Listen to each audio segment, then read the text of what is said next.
So, career గైడెన్స్‌తో పాటుగా ముఖ్యంగా interest, aptitude, personality, practical applicability, practical అప్లికబిలిటీలో economic situation of the family, educational facilities of the uh, uh, in the region, then academic performance of the student or the candidate, then reservations given by the state or central government. Last one opportunities. ఇవన్నీ అంటే ఐఏపిపిఓ, ఐఏపిపిఓ, ఈ ఐఏపిపిఓలో పిలో మనకు ఈఈఏఆర్ practical అప్లికబిలిటీలో 4 components ఉన్నాయి. ఇవన్నీ కూడా clear కట్‌గా మీకు అర్థమయ్యే విధంగా, మళ్ళీ ఇంకా అంటే ఎవరైనా కూడా విని చెప్పొచ్చు. మీ సొంతంగా మీరే ఒక నిర్ణయం తీసుకునే విధంగా ఈ వీడియోలు 10-15 నిమిషాల మధ్య లోపల చేయడం జరిగింది. సో, దీని ద్వారా మీకు ఎంతో కొంత ఏ పారామీటర్ తీసుకొని మీరు కోర్స్ తీసుకోవాలనేటువంటి ఒక నిర్ణయానికి వస్తారని ఆశిస్తూ ఈ వీడియోలన్నీ చేశాను. అయితే ఈ ఐఏపీపీఓ ఇవన్నీ క్లియర్‌గా పాటించాలా? ఒకదాన్ని బట్టి ఒకదాన్ని చేయాలంటే నాట్ రిక్వైర్డ్. మీకు ఒక్క ఇంట్రెస్ట్ ఉంటే చాలు. మీకు ఒకటే ఇంట్రెస్ట్ ఉంటే యూ కెన్ డూ వండర్స్. మీకొక ఇంట్రెస్ట్, మీకు ఫిలాసఫీ చేయాలని ఒక ఇంట్రెస్ట్ ఉంది మీకు కోర్స్. ఫిలాసఫీ చేయండి. దాని లోపల పీహెచ్‌డీ చేయండి. మీకు ఐఐటీలో కూడా జాబ్స్ ఉన్నాయి. ఐఐటీలో మనకు అనిపిస్తుంది ఐఐటీలో కేవలం సైన్స్ వాళ్ళకే జాబ్స్ ఉంటాయి. నో. ఐఐటీలో కూడా ఫిలాసఫీ వాళ్ళకి జాబ్స్ ఉంటాయి. తర్వాత ఎకనామిక్స్ వాళ్ళకి కూడా ఐఐటీలో జాబ్స్ ఉంటాయి. Apart from the IES, Indian economic సర్వీసే కాకుండా ఐఐటీలో జాబ్స్ ఉంటాయి. నిట్‌లో జాబ్స్ ఉంటాయి. ఎంఏ ఇంగ్లీష్ చేద్దాం అనుకున్న వాళ్ళకి ఐఐటీస్‌లో ఉంటాయి. బీటెక్‌లో ఉంటాయి. రైట్? ఐఐటీ కాలేజ్‌లో ఉంటాయి. ఐఐఎంలో ఉంటాయి. నిట్‌లో ఉంటాయి. ప్రతి దగ్గర ఉంటాయి. Starting from small college to big engineering college. Starting from school level to higher level. అట్లా నేను చేయబోయే కోర్స్ చాలా చిన్నది.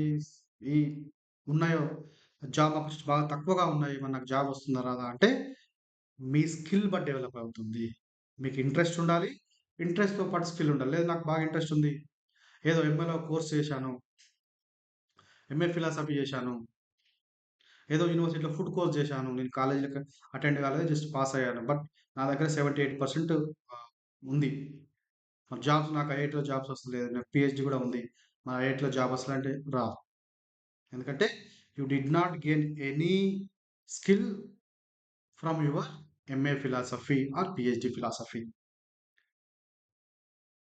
అంటే అప్లికేషన్ మెథడ్‌లో మీరేం చదవలేకపోయారు. జస్ట్ నామ్‌కే వాస్తే చదివారు.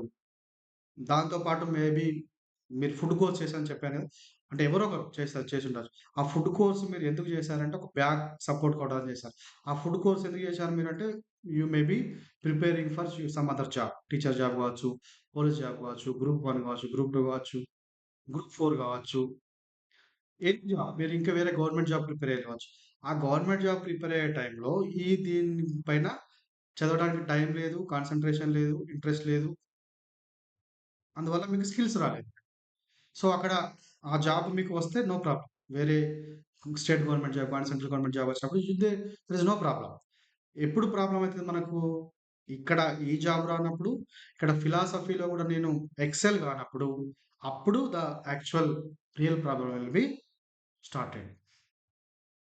మనం స్టేట్ గవర్నమెంట్ పాలిసీలు కూడా క్లియర్‌గా అర్థం చేసుకోవాలి. వాళ్ళు జాబ్స్ ఎట్లా చేస్తున్నారు? అసలు గవర్నమెంట్ జాబ్స్ చేస్తున్నారా లేదా? మీరు స్టేట్ గవర్నమెంట్ జాబ్స్ పైన అంత ఎక్కువ కాయస్ పెట్టుకోవద్దు. తెలంగాణ లేదంటే తెలంగాణ గాని, ఆంధ్ర గాని ముఖ్యంగా తెలుగు యువతకి అంత రాబోయేటువంటి 10థ్ క్లాస్‌లో ఉన్నటువంటి వాళ్ళు గాని, ఇంటర్మీడియేట్‌లో ఉన్నటువంటి వాళ్ళందరూ కూడా ఈ విషయాన్ని అర్థం చేసుకోవాలి. కంప్లీట్ ట్రెండ్ అట్లాగే ఉంది. గవర్నమెంట్ జాబ్స్ రాబోయే రోజుల్లో ఇంకా తగ్గిపోతాయి. కాబట్టి దానిపైన చూడండి మీకెంత టాలెంట్ ఉంది. ఎటువంటి జాబ్స్ ఏస్తున్నారు. మీరు మీరు చదువుకునే టైంలో కూడా ట్రెండ్ చూడండి. ఏ జాబ్స్ ఏస్తున్నారు? ఎంత ఫ్రీక్వెంట్‌గా ఏస్తున్నారు? 1 ఇయర్‌కోసారి ఏస్తున్నారా? 2 ఇయర్స్‌కోసారి ఏస్తున్నారా? ఏసినప్పుడల్లా ఎన్ని జాబ్స్ వస్తున్నాయి? గవర్నమెంట్ జాబ్స్ ఒకప్పుడు ఎక్కువగా వచ్చేది. ఇప్పుడు లేవు. కరీంనగర్‌లో తీసుకుంటే ఫిజికల్ సైన్స్, మ్యాథమెటిక్స్ 0 లేదా 1, 2 జాబ్స్ ఉంటాయి. ఎవరికొస్తాయి ఆ జాబ్స్? మీరేమో బీఈడీ చేసి రెడీగా ఉన్నారు. అంత స్కిల్ ఎఫర్ట్ పెట్టి. సో, అవన్నీ కూడా అర్థం చేసుకోవాలి. లేదు సరే గవర్నమెంట్ జాబ్ లేకున్నా కూడా ప్రైవేట్‌లో I can do some job. Private ఎంపిక చేసేటప్పుడు కూడా మంచి వాటిని ఎంపిక చేసుకోండి. That is my advice. ప్రైవేట్‌లో గూడా మీరు ఏ స్కూల్ పడితే ఆ స్కూల్ గాకుండా, కొంచెం మంచిగా డీసెంట్ సాలరీ ఇచ్చేటువంటి స్కూలు, కొంచెం పేరు మోసిన ఆహ్, స్కూలు లేదా కాలేజీ సెలెక్ట్ జేసుకోండి. అదెట్లా సెలెక్ట్ చేసుకుంటారు మరి అంటే, మీ దగ్గర స్కిల్ ఉన్నప్పుడు ఎవరైనా సెలెక్ట్ చేసుకుంటారు. అందులో ఫస్ట్ ఒక కాలేజీలో, స్కూల్‌లో జాయిన్ అయిపోయి, అందులో 2, 3 సంవత్సరాలు పనిజేసి, ఆడ కొంచెం ఎక్స్‌పీరియన్స్ నేర్చుకొని, కొంచెం స్కిల్స్ గెయిన్ చేసుకొని, వేరే దీనికంటే మంచి కాలేజీ, స్కూల్‌కి అప్లై జేసుకోండి. ఆ తర్వాత మళ్ళీ ఇంకొక దానికి. అట్లా అట్లా మారుతూ ఉండండి. అంటే మారడమే ట్రెండా? మారడమే ఫ్యాషనా అని నేను చెప్పడం లేదు. మీరు ఆ ఉన్న స్కూల్‌లోనే మీకు సాటిస్ఫాక్షన్ ఉంటే, ఆ ఉన్న స్కూల్ వాళ్ళు మీకు మీరనుకున్న సాలరీ గనుక, మీరు ఎక్స్‌పెక్టెడ్ సాలరీ గనుక వాళ్ళిస్తే, మీ ఎక్స్‌పీరియన్స్ తగ్గట్టుగా వాళ్ళిస్తే, you can continue in the same school or college. మీరు మారాల్సిన పని లేదు. అది మీ ఇష్టం. ఆ మేనేజ్‌మెంట్ వాళ్ళు మీకు ఎటువంటి విలువ ఇస్తున్నారు. ఒక్కోసారి డబ్బొక్కటే ఇంపార్టెంట్ కాదు. How they are treating you. వాళ్ళిచ్చే విలువ ఎలా ఉంది? వాళ్ళు వాళ్ళెంత డబ్బిచ్చినా సరే, వాళ్ళు నీకు సరిగ్గా విలువ ఇయ్యకపోతే you wanted to quit it. అంటే మీ ఆత్మాభిమానం. వాళ్ళు సాలరీ ఎక్కువనే ఇస్తున్నారు కావచ్చు. కానీ ఎన్ని సార్లని వాళ్ళ దగ్గర నుండి చీవాట్లు వినడం గాని, ఎన్ని సార్లు వాళ్ళు మీకు వర్క్ ప్రెషర్ ఎక్కువ ఇయడం జరుగుతుంది. మేనేజ్‌మెంట్ యాస్పెక్ట్‌లో చూసుకుంటే డిఫరెంటు. మీ యాస్పెక్ట్‌లో తీసుకుంటే డిఫరెంట్. కొన్ని సార్లు మీరే టార్గెట్ అయ్యి ఉన్నారనుకుందాం. సో, అట్లా అటువంటి situation you have to take your personal decision. Don't compare with other people. అట్లా ఇంకో దానికెళ్ళిపోయారు ఎగ్జాంపుల్. సో, అక్కడ ఎలా ఉంది మళ్ళా? ఆడ మంచిగా ఉంటే వెల్ అండ్ గుడ్. మంచిగా లేదంటే, లేదు వాళ్ళు ట్రీట్‌మెంట్ బాగుంది. సెకండ్‌లో గాని, ఫస్ట్‌లోనే గాని. ట్రీట్‌మెంట్ బాగుంది, సాలరీ తక్కువుంది. మరి మీ ఇల్లు గడిచేటువంటి పద్ధతి ఎట్లా? మీరేమో గవర్నమెంట్ జాబ్ కొట్టాలనే ఉద్దేశ్యం కొద్దీ ప్రిపేర్ అయ్యారు. కానీ గవర్నమెంట్స్‌లోనేమో జాబ్స్ లేవు. ట్రై చేశారు. విఫలమయ్యారు. సక్సెస్ కాలేదు. మరి ఎలాగోలా ఫ్యామిలీని గడపాలి గదా! అంటే పెళ్లయి ఉంటే ఫ్యామిలీ గడపాలి. ఫ్యామిలీ నెట్టుకు రావాలి. ఫ్యామిలీ గడవాలి. పెళ్లి కానట్టయితే పెళ్లి చేసుకొని మనము ఒక కపుల్ లైఫ్‌ని స్టార్ట్ చేయాల్సుంటది. సో, అందుకని ఈ గవర్నమెంట్ జాబ్స్ కోసమే నేను కళ్ళల్లో వత్తులేసుకొని కూర్చుంటాను. ఆ గవర్నమెంట్ జాబ్ వస్తేనే నా జాబు నేను పెళ్లి చేసుకుంటాననేటువంటి మొండి వైఖరి కూడా సరికాదు. ప్రభుత్వాల యొక్క పాలసీలను మనం అర్థం చేసుకోవాలి. ప్రభుత్వాలంటే పొలిటికల్ లీడర్స్ యొక్క మైండ్ సెట్ మనం అర్థం చేసుకోవాలి. అక్కడ ఫెయిల్ అయిపోతున్నారు తెలుగు యువతలో చాలా వరకి. ఎవరైతే జాబ్స్ అని కూర్చొని పెళ్లి లేకుండా ఎదురు చూస్తున్నారో, దశాబ్దాల తరబడి ఎదురు చూస్తున్నారో, ఇది వెరీ డిఫరెంట్ సిట్యుయేషన్. వాటి మనం ఎలా ఉందో నేర్చుకోవడం కూడా ఒక ఇంటెలిజెన్సే. ఐక్యూ. ఇంటెలిజెన్స్ అంటే ఒక పెద్దాయన చెప్పిండు. పరిస్థితులకు అనుగుణంగా మనం మారిపోవడమే ఒక ఇంటెలిజెన్స్. అంటే ఇంటెలిజెన్స్. ప్రజ్ఞ. కేవలము బుక్‌లో ఉన్నట్టు చదివి లేదంటే ప్రాక్టికల్‌గా ఇప్పుడు ఎగ్జాంపుల్ ఇరాన్ ఆహ్, ఇజ్రాయెల్ యుద్ధాన్ని ఆపడం ఎలా అంటే మీరు ఆన్సర్ చెప్పడం ఒకటే ఇంటెలిజెన్స్ కాదు. How to overcome India this particular crisis అదొకటే ఇంటెలిజెన్స్. పరిస్థిత ప్రస్తుతం ఉన్న పరిస్థితులను బట్టి మీ లైఫ్‌ను ఎట్లా మనం మార్చుకోవాలి అనేది కూడా ఇంపార్టెంట్. ఎన్ని సంవత్సరాలు చూస్తారు? 10 ఏళ్ళు వెయిట్ చేస్తారా? 5 ఏళ్ళు వెయిట్ చేస్తారా? మనకొక సర్టెన్ టైమ్‌లో 27-30 వరకి 35 వరకి పెళ్లి చేసుకోవాలి. చేసుకోపోతే అది సోషల్ సోషల్ అప్రూవ్. ఓకే. అంటే పెళ్లి చేసుకోవాలా కంపల్సరీ అంటే it depends on the person to person again. మీరు చేసుకోవాలంటే చేసుకోవచ్చు. లేదంటే లేదు. కానీ అంటే జాబ్ చేయబట్టి వెయిట్ చేయడం అనేది కరెక్ట్ కాదు. ఆలోచించుకోవాలి. యూ హావ్ టు రీథింక్ పునరాలోచించుకోండి అని మాత్రమే అడ్వైస్ చేస్తున్నాను. జీవన నౌకని కొనసాగించాలి. అదే రాని దాన్ని పట్టుకొని కూర్చోవడం కాకుండా అంటే మీరు సెవెరల్ టైమ్స్ ట్రై చేశారు. దానికి ఎవరేం చేస్తారు? ప్రభుత్వాలు పొలిటికల్ పార్టీలు అట్లా మారిపోయాయి. ప్రభుత్వ పొలిటికల్ పార్టీస్‌కి తెలుసు. ఎవరికి డబ్బులిస్తే మనం మళ్ళీ అధికారంలో ఉంటామో క్లియర్‌గా తెలుసు కాబట్టి వారు ఈ జాబ్స్ క్యాలెండర్‌ని కంప్లీట్‌గా నెగ్లెక్ట్ చేశారు. అంటే యూత్ యొక్క యాస్పిరేషన్స్‌ని వాళ్ళు గ్రాబ్ చేసుకోలేకపోతున్నారు. అంటే వాళ్ళ పల్స్‌కి అనుగుణంగా వాళ్ళు పని చేయలేకపోతున్నారు. హామీలిస్తున్నారు. మేనిఫెస్టోలో పెడుతున్నారు. పేపర్ పైన పెడుతున్నారు.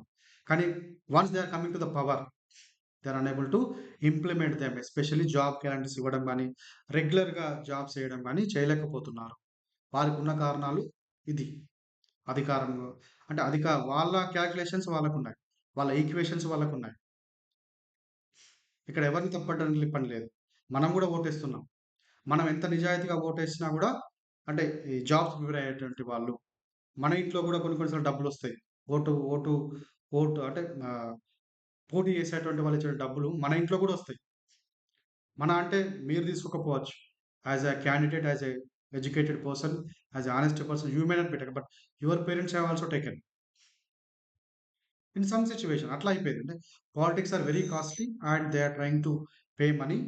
Both the parties they are paying money and they are trying to get it back once they are going to be get elected. 2 పార్టీల వాళ్ళు ఇస్తున్నారు.